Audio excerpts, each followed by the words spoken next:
कब चोट करेला दुनु जो बन के पकड़ेला भतार मोरा दंदन दंदन दंदन दंदन दंदन काटेला भतार मोरा दंदन दंदन दंदन दंदन दंदन काटेला भतार मोरा दंदन दंदन दंदन दंदन दंदन काटेला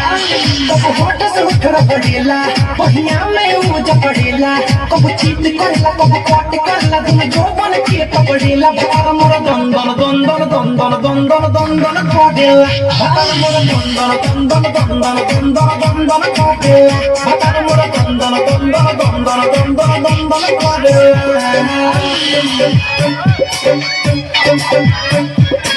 Presented by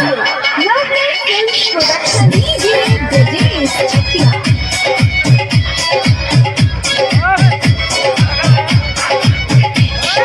पावर खुले ग्राम में तंबा मोर बलम के ग्रास से कम्बा सैया हमरो सुपर हीरो एकरा के सब खतंबा का कही सैया के खेला जब से जड़िया पया देले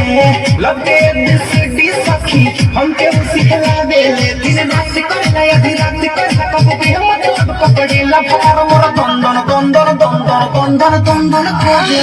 भतार मोर दंदन दंदन दंदन दंदन दंदन काटे भतार मोर दंदन दंदन दंदन दंदन दंदन काटे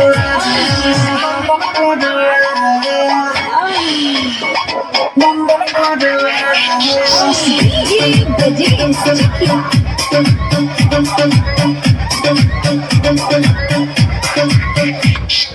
लइके पर लइका हो जाला उनकर मारल पावन जाला लटिया में हमरो पिया बाग बंद पीक के दिया आई हो ज्यादा लाज लगेला जब उठी के आवेले खाके सिला जीती सखी ढोड़ी पर भड़कावेले कब के करला कब उठ के करला कब कहला में पड़या पड़ेला भतार मोर दंदन दंदन दंदन दंदन दंदन काटेला भतार मोर दंदन दंदन दंदन दंदन दंदन काटेला भतार मोर दंदन दंदन दंदन दंदन दंदन काटेला